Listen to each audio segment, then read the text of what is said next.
નમસ્કાર, મંતવ્ય ન્યૂઝમાં આપનું સ્વાગત છે. હું છું કુંજ. મહત્વના સમાચારોથી બુલેટિનની શરૂઆત કરીશું. અમદાવાદની ખ્યાતિ હોસ્પિટલ મામલે નવા ખુલાસા થયા છે. પીએમજે અંતર્ગત હોસ્પિટલે અનેક કૌભાંડો કર્યા છે. આ મામલામાં ડાયરેક્ટર અને સીઈઓની મિલીભગત છે, જેમાં નિદાન કેમ્પ લોકોને હાર્ટની વેઇન બ્લોકેજ બતાવી ટાર્ગેટ કરતા હતા.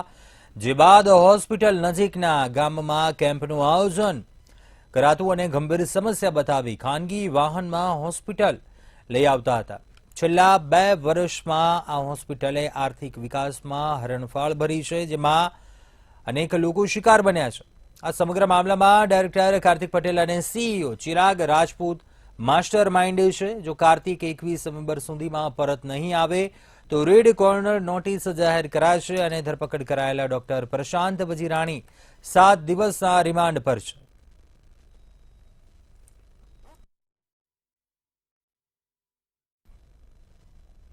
અમદાવાદની ખ્યાતિ હોસ્પિટલમાં 2 દર્દીઓના મોત ઓપરેશન બાદ થયા હતા અને આ સાથે જ ખ્યાતિ હોસ્પિટલના આયુષ્યમાન કૌભાંડ પણ બહાર આવ્યું હતું. ડોક્ટર પ્રશાંત દ્વારા ઓપરેશન કરવામાં આવ્યા હતા, જેને લઈને વસ્ત્રાપુર પોલીસ વધુ તપાસ કરી રહી છે.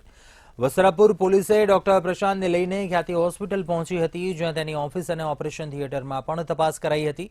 ઓપરેશન થિયેટરમાં દરરોજ કેટલા ઓપરેશન કરવામાં આવતા હતા અને કેવી રીતે આ ઓફિસનો ઉપયોગ થતો હતો, આ તમામ વસ્તુઓની બારીકાઈથી તપાસ કરવામાં આવી હતી.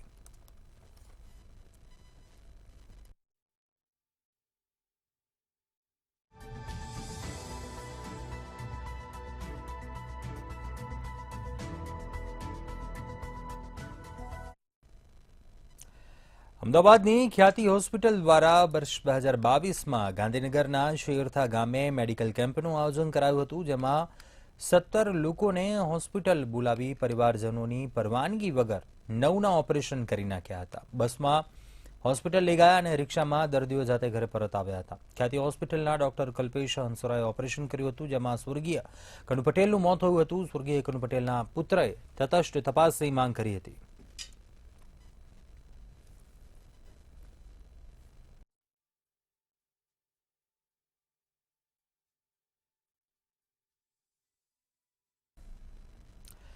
ખ્યાતિ હોસ્પિટલ કાંડમાં મૂળ સુરેન્દ્રનગરના બજાણાના આધેડનું મોત નિપજ્યા હોવાનું સામે આવ્યું.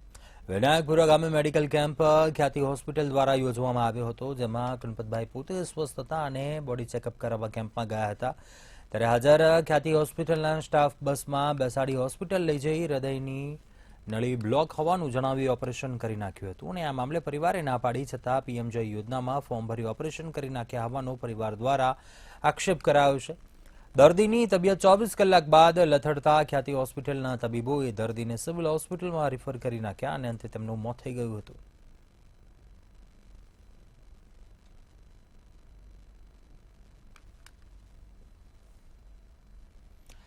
અમદાવાદની ખ્યાતિ હોસ્પિટલની વધુ એક બેદરકારીથી 61 વર્ષીય વૃદ્ધને જીવ ગુમાવવાનો વારો આવ્યો. મહેસાણાના કડીમાં વિનાયકપુરામાં રહેતા ગણપત વાણંદનું હૃદયમાં બ્લોકેજ હોવાનું કહીને ઓપરેશન કર્યું હતું.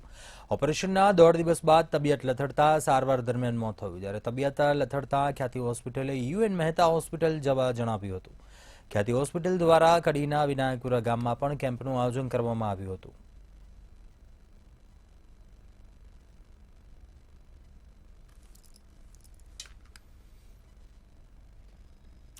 અમદાવાદના નરોડા વિસ્તારમાં રહેતો 42 વર્ષનો યુવક અચાનક જ ગુમ થઈ ગયા બાદ પરિવારજનોએ તે મૃત્યુ પામ્યો હોવાનું માનીને વતન વિજાપુરમાં રાખેલા બેસણા સમય દરમિયાન જ ઘરે પહોંચતા સૌ ચોંકી ગયા.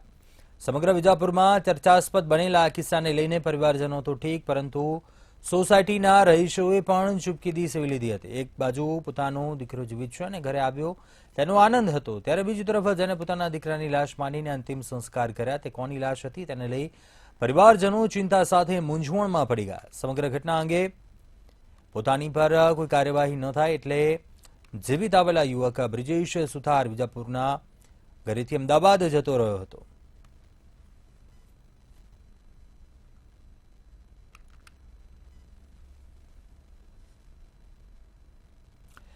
અમદાવાદના બોપલમાં ઇસ્કોન પ્લેટિનિયમ સોસાયટીમાં આગ લાગવાનો બનાવ બન્યો હતો. આ ઘટનામાં આગને કારણે 8મા માળથી 22મા માળ સુધીના દરેક ફ્લોર પર પહેલા 2 ફ્લેટને અસર થઈ, જેમાં મીના શાહ નામના વૃદ્ધાનું સારવાર દરમિયાન મૃત્યુ થયું હતું તેમજ અન્ય લોકોને પણ જરૂરિયાત મુજબ સારવાર ચાલુ રાખી હોસ્પિટલમાંથી રજા આપવામાં આવી. સાથે જ આમ ફ્લેટ ધારકોને પોલીસ દ્વારા સુરક્ષિત સ્થળ પર ખસેડવામાં આવ્યા. હાલમાં બનાવવાળી જગ્યાની સ્થિતિ નિયંત્રણમાં છે. રાહત અને સુરક્ષા વ્યવસ્થા માટે જરૂરી પગલાં પણ લેવામાં આવ્યા હતા.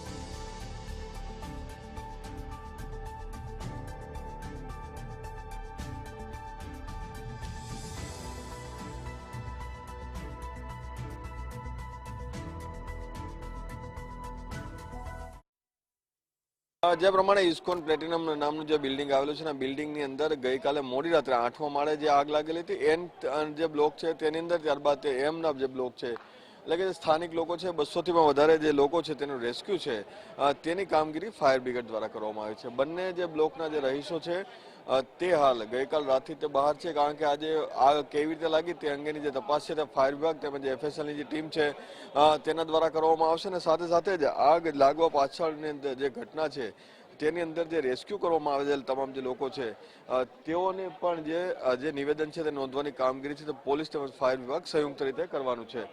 તમામ જે લોકો છે તે હાલ ઘરની બહાર રાખવામાં આવે છે અને સાથે જ આગ લાગવાનું જે મુખ્ય કારણ છે તે જાણવાનો જે પ્રયાસ છે તે કરવામાં આવી રહ્યો છે અને સાથે જ આ જે આગ જે છે તે વધુ પ્રસરે નહીં તે માટેની જે વ્યવસ્થા છે તે જે કરવામાં આવી છે તમામ જે લોકો છે તેના નિવેદન નોંધવાની જે કામગીરી પણ જે કરવામાં આવશે અને સાથે સાથે જ તમામ જે લોકો છે તેને બચાવી લેવાનો પ્રયાસ કર્યો. ચેરમેન આપણી સાથે છે. સર, આગ લાગેલી હતી, અત્યારે શું પરિસ્થિતિ છે? આપણા જે તમામ જે લોકો છે એમ અને એન બ્લોકના એક રાત કેવી રીતે વિતાવી છે તમારે?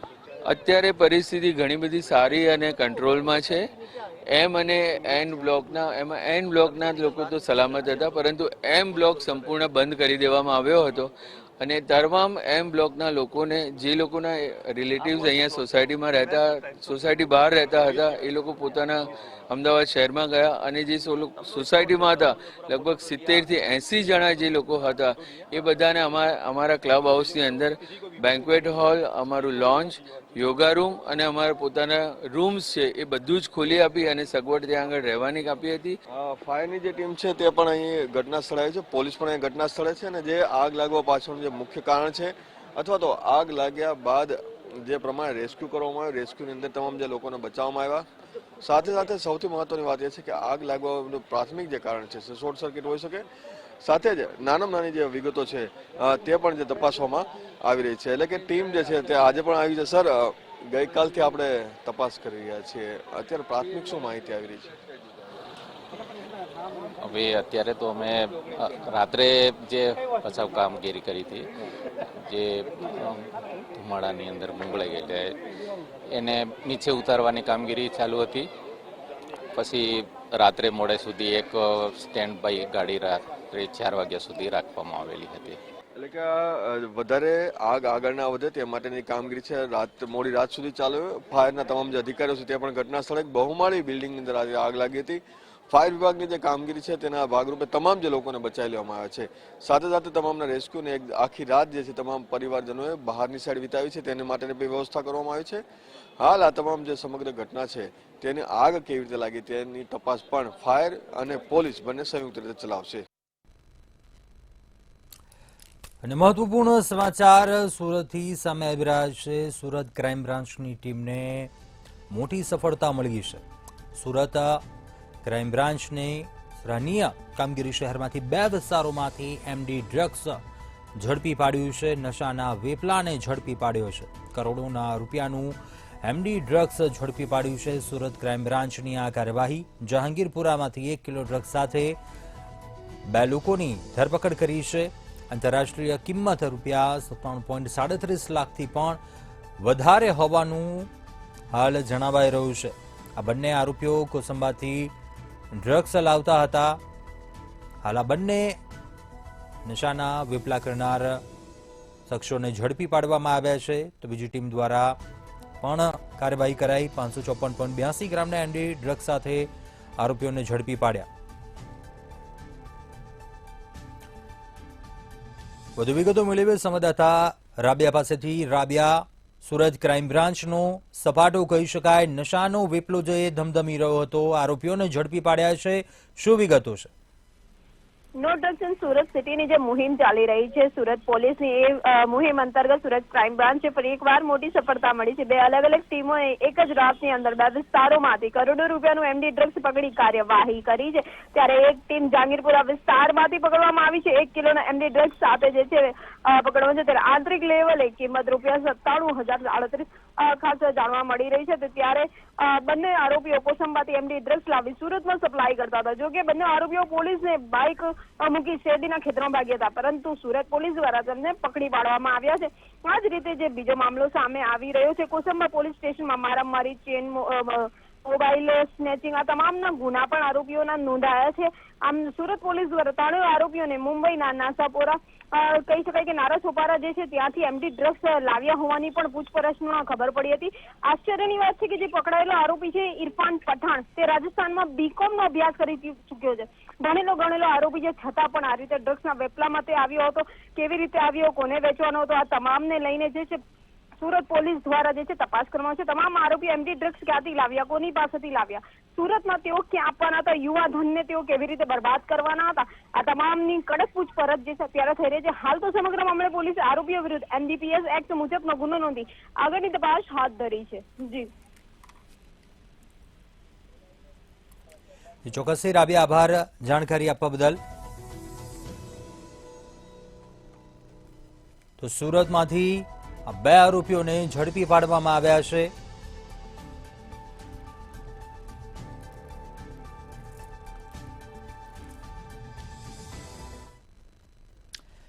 સુરેન્દ્રનગરની સિવિલ હોસ્પિટલમાં હોબાળો મચ્યો છે. સુરેન્દ્રનગરથી આ સમાચાર સામે આવી રહ્યા છે, જ્યાં સિવિલ હોસ્પિટલમાં હોબાળો મચ્યા હોવાની વિગતો સામે આવી છે. દવાબારી રાત્રિમાં બંધ રાખવા મુદ્દે દર્દીઓના પરિવારજનો છે તેમણે હોબાળો મચાવ્યો હતો. સિવિલમાં સ્ટોર ઇન્ચાર્જ અને ડોક્ટર આમને સામને આવ્યા હતા, જ્યારે સંચાલકો અધિકારીઓ પણ રાત્રે સ્ટોર શરૂ ન કરવા મક્કમ જણાઈ રહ્યા હતા. દર્દીઓને રાત્રે 3 કિલોમીટર દવા લેવા જવું પડતું હોવાનો દાવો કરવામાં આવ્યો. ત્યારે દર્દીના પરિવારજનોએ પણ નારાજગી દર્શાવી હતી. આ મામલે રજૂઆત કરતા મામલો ગરમાયો હતો, ઉગ્ર બોલાચાલી થઈ હતી. દવાબારી જે રાત્રિના સમયે બંધ કરી દેતા સ્ટોર ઇન્ચાર્જ સિવિલના અને તબીબો જે સામસામે આવ્યા હતા.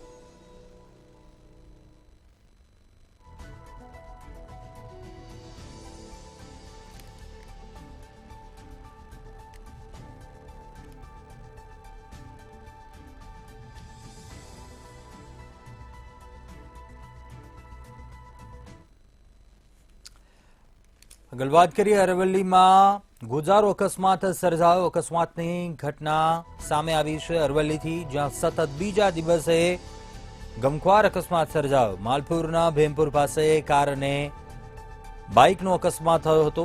આ અકસ્માતમાં બાઇક સવાર 2 લોકોના મોત નિપજ્યા હોવાની વિગતો સામે આવી છે. અકસ્માતમાં 2 લોકોના મોત નિપજ્યા છે. એક બાઇક સવારને સારવાર અર્થે ખસેડાયો છે.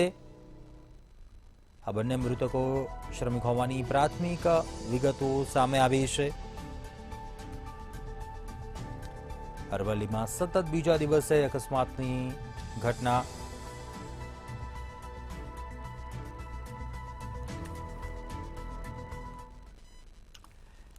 આ તરફ દાહોદમાં પણ અકસ્માતની ઘટના બની હતી. દાહોદમાં પણ ગમખ્વાર અકસ્માતની ઘટના.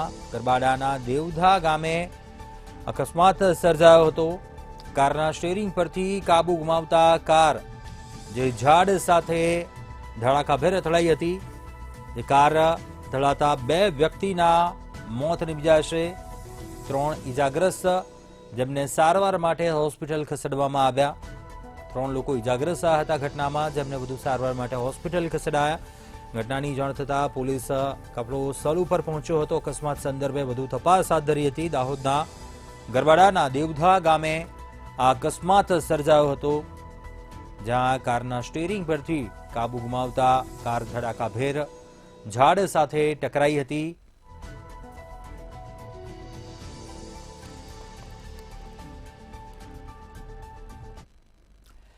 રાજકોટ જિલ્લા કલેક્ટરની પુરવઠા બેઠકમાં સાંસદ રામ મોકરિયાએ સસ્તા અનાજના નમૂના આપીને ઉગ્ર રજૂઆત કરી હતી. રાજકોટની સસ્તા અનાજની દુકાનમાં હલકી ગુણવત્તાનું અનાજ વિતરણ થતા હોવાની તપાસ કરવા માંગ કરી. સસ્તા અનાજની દુકાનમાંના ઘઉં, ચોખા, દાળ, ચણામાં જીવાત હોવાનું સામે આવ્યું છે. સરકાર સારી ગુણવત્તાનું અનાજ વિતરણ કરે અને ક્યાં ભેળસેળ થાય છે તે તપાસ કરવાની માંગણી કરી હતી. કરોડો અબજો રૂપિયાનો સરકાર ખર્ચ કરે છે. હવે એમાં જે અનાજ આજે મારી પાસે નમૂના આવ્યા એ ભેળસેળવાળું અથવા જીવજંતુવાળું અથવા કચાસવાળું હતું. એ મેં કલેક્ટરશ્રી અને પુરવઠા અધિકારીને બતાવ્યું છે કે આ ભેળસેળ ક્યાંથી થાય છે એને ચેક કરો અને ગરીબ માણસોને મોદી સાહેબ જે મફત અનાજ આપે છે એ સારું ને ક્વોલિટીવાળું હોવું જોઈએ, નહીં કે એનાથી કોઈ બીમાર પડે. અને ક્યાંથી આ ભેળસેળ થાય છે, FCIમાં થાય છે કે સેન્ટ્રલોની જે દુકાનો હોય છે એમાં કરે છે, કોણ કરે છે? આ બધા અમે જે તે કસ્ટમર પાસેથી અનાજ કલેક્ટ કરી આવા સેમ્પલ લઈ, એમાં ચોખા હતા, ચણા હતા, ઘઉં હતા, દાળ હતી, આવા બધામાં ક્યાંય ને ક્યાંય આ ભેળસેળ હોય એવું માલુમ પડ્યું છે. હવામાન નિષ્ણાંત અંબાલાલ પટેલ દ્વારા મોટી આગાહી કરવામાં આવી છે. રાજ્યમાં 17 નવેમ્બરથી ઠંડી પડવાની શરૂઆત થઈ શકે છે. જોકે 23 થી 25 નવેમ્બરમાં મજબૂત પશ્ચિમી વિક્ષેપ આવવાની પણ શક્યતા છે. તો ન્યૂનતમ અને મહત્તમ તાપમાન ઘટવાની પણ શક્યતા રહેશે. અત્યારે ઘણી જગ્યાએ ન્યૂનતમ તાપમાન વધી રહ્યું છે. ઉત્તર ગુજરાતમાં તાપમાન 16 ડિગ્રી રહેવાની શક્યતા છે. જોકે નવેમ્બરના ત્રીજા સપ્તાહમાં સાયક્લોન બનવાની શક્યતાઓ છે. 29 નવેમ્બરથી ઠંડીનો ચમકારો વધી શકે છે. 29 નવેમ્બર પછી ન્યૂનતમ તાપમાન 8 થી 10 ડિગ્રી રહેશે. તારીખ 23, 24, 25 નવેમ્બરમાં મજબૂત પશ્ચિમી વિક્ષેપ આવવાની શક્યતા છે. ત્યારે લગભગ ન્યૂનતમ તાપમાન અને મહત્તમ તાપમાનમાં ઘટાડો થવાની શક્યતા રહેશે. અત્યારે ઘણા ઠેકાણે ન્યૂનતમ તાપમાન વધવામાં છે અને મહત્તમ તાપમાન ઘટવામાં છે. કારણ કે લગભગ દેશના ઉત્તરીય પર્વતીય પ્રદેશોમાં ધૂંધ છે, ધુમ્મસ છે, આ બધા કારણો હોઈ શકે. પરંતુ હવે હમણાં ન્યૂનતમ તાપમાન ઘટશે. ઉત્તર ગુજરાતના ભાગમાં લગભગ ન્યૂનતમ તાપમાન 16 ડિગ્રી સેલ્સિયસ જેવું થવાની શક્યતા રહેશે અને સવારના ભાગમાં ઠંડી રહેશે. રાજ્ય સરકાર દ્વારા ખેડૂતો માટે મોટો નિર્ણય લેવામાં આવ્યો છે. કૃષિમંત્રી રાઘવજી પટેલે ખેડૂતો માટે મહત્વનો નિર્ણય કર્યો. મુખ્યમંત્રી પાક સંગ્રહ સ્ટ્રક્ચર યોજનાની સહાય વધારવામાં આવી છે. કુદરતી આપત્તિમાં થતી કૃષિ પાક નુકસાનીની સહાય 1 લાખ કરવાઈ છે. 13,982 ખેડૂતોને સંગ્રહ સ્ટ્રક્ચર બનાવવા માટે પૂર્વ મંજૂરી આપવામાં આવી હતી. યોજના હેઠળ 36,600 થી વધુ ખેડૂતોને સહાય ચૂકવવામાં આવી. કૃષિમંત્રી રાઘવજી પટેલે જણાવ્યું કે સરકાર દ્વારા 184.27 કરોડથી વધુની સહાય ચૂકવવામાં આવી છે.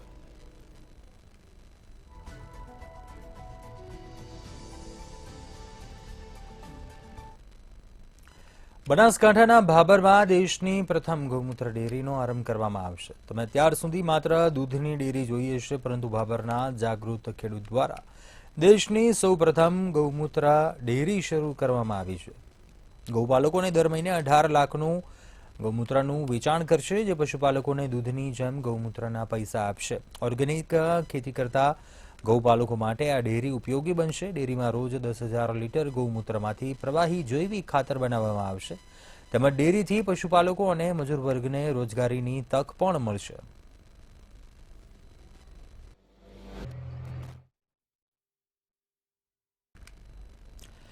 ભાવનગરમાં પિતાનો હેવાનિયતભર્યો કિસ્સો સામે આવ્યો, જેમાં પિતાએ તેની 13 વર્ષની દીકરી સાથે શારીરિક અડપલા કર્યા હતા.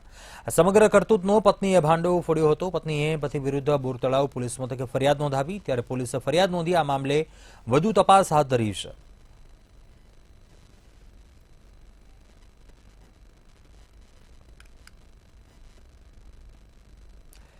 સુરતનો કોન્ટ્રાક્ટર હની ટ્રેપ ટોળકીમાં ફસાયો છે. નકલી પોલીસ બનીને હની ટ્રેપરે 45 વર્ષીય બાંધકામ કોન્ટ્રાક્ટર પાસેથી 5 લાખ પડાવ્યા હતા. કોન્ટ્રાક્ટરને રૂમમાં છોકરી પાસે મોકલી રૂમનો દરવાજો બહારથી બંધ કરી દીધો હતો અને 4 અજાણ્યા શખ્સોએ દરવાજા ખોલીને રૂમની અંદર પ્રવેશ્યા હતા. ઉમરાના પીએસઆઈ અને ડી સ્ટાફની ઓળખ આપી હતી. ત્યારે આ મામલે ફરિયાદ નોંધાતા અસલી ઉમરા પોલીસે પીએસઆઈ તરીકે ઓળખ આપનાર નકલી પોલીસને પકડી પાડ્યો હતો.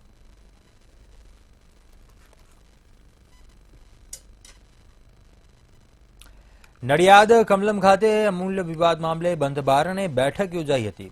ગોરધન ઝડફિયાએ 3 કલાક સુધી બંધ બારણે બેઠક યોજી 3 જિલ્લાના પ્રમુખ ધારાસભ્યો સાથે મંત્રણા કરી હતી. જેમાં આણંદ અને ખેડા જિલ્લાના પ્રમુખ ધારાસભ્યો અને ખેડા જિલ્લા દૂધ ઉત્પાદક સહકારી સંઘ આણંદના હોદ્દેદારો સાથે ચર્ચા કરી. બેઠક બાદ ગોરધન ઝડફિયાએ નિવેદન આપતા કહ્યું હતું કે અમે પાર્ટીના કાર્યકરો અને હોદ્દેદારો સાથે વાત કરી છે. અમે બધું બેસીને જોઈ રહ્યા છીએ.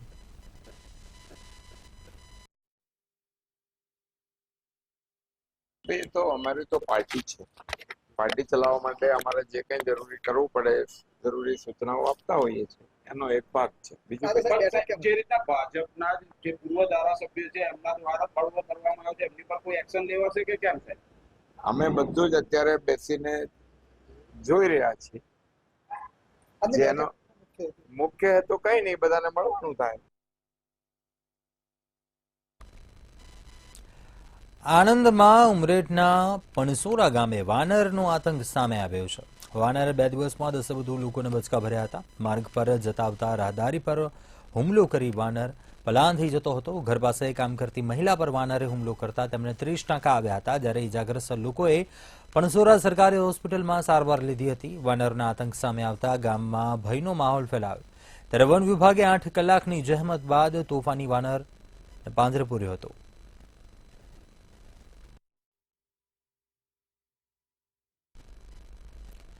માંડવી નગરપાલિકાએ ગુજરાત અધિનિયમ 1963ની કલમ 132 અન્વયે ભગવાન રઘુનાથ મંદિરને મિલકત વેરો વ્યાજ સહિત ભરી જવાની બિલ સ્વરૂપે નોટિસ આપી વિવાદ સર્જ્યો છે.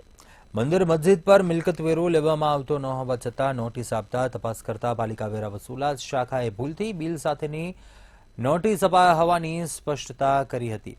નવાપુરા ખાતે રઘુનાથ મંદિરના નામે જાણીતા પ્રાચીન મંદિર પાસેથી અગાઉ ક્યારેય પાલિકા દ્વારા મિલકત વેરો લેવામાં આવ્યો નથી. જ્યારે વર્ષ 2024-25માં 400 રૂપિયા મિલકત વેરો અને 72 રૂપિયા વ્યાજની રકમ સહિત 472ની રકમ ભરી જવાની બિલ સાથેની નોટિસ નગરપાલિકાએ આપતા મંદિરના મહંતે પાલિકા તંત્રની કામગીરી સામે નારાજગી દર્શાવી હતી.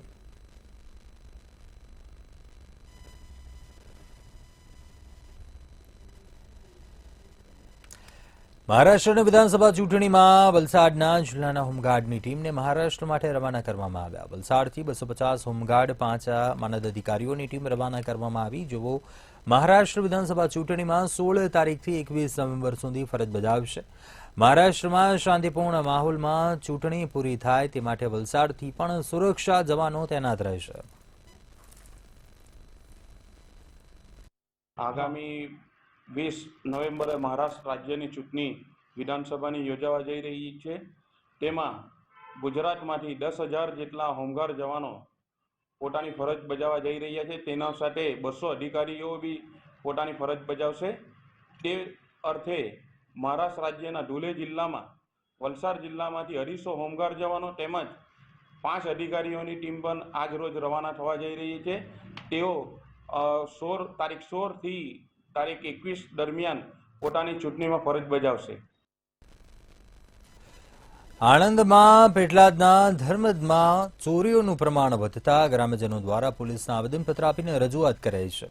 ધર્મજ ગામમાં રાત્રિના સમયે ચોરીના બનાવોમાં વધારો થયો છે. ગ્રામજનો દ્વારા પેટલાદ ગ્રામ્ય પોલીસના પેટ્રોલિંગ વધારવા આવેદન આપ્યું છે. ત્યારે ચોરીના બનાવો અટકાવવા પગલાં ભરવાની પોલીસ દ્વારા ખાતરી આપવામાં આવી છે. ધર્મજ કાકાની ઘરકીમાં આજરોજ ચોરી થઈ છે અને અંદાજે 1,00,000-1.25 લાખ જેવું વસ્તુ ગઈ છે. એમાં ચાંદીનો કંદોરો છે, છડા 2 જોડી છે, જુડા 2 છે, વીટી ચાંદીની મોતીના સેટ 2, સોનાની વીટી 2 અને $22,000 જેવા. બચતનો ગલ્લો 10,000નો. રોકડા પાકીટમાં હતા 1,000 રૂપિયા જેવું. આવું બધું $1,00,000-1.5 લાખ જેવું થાય છે. દીવના ડાંગરવાડી વિસ્તારમાં સિંહોના ધામા જોવા મળ્યા. ત્યારે સિંહના ટોળાના આટાફેરાનો વિડીયો સોશિયલ મીડિયા પર વાયરલ થઈ રહ્યો છે. આ વિડીયોમાં એક સાથે 8 સિંહો દીવના ડાંગરવાડી ખાતે જોવા મળી રહ્યા છે. જોકે ગઈકાલે પણ આ જ વિસ્તારમાં એક પશુનું મારણ કર્યું હતું, ત્યારે સિંહના ધામાથી સ્થાનિક લોકોમાં પણ ભયનો માહોલ જોવા મળી રહ્યો છે.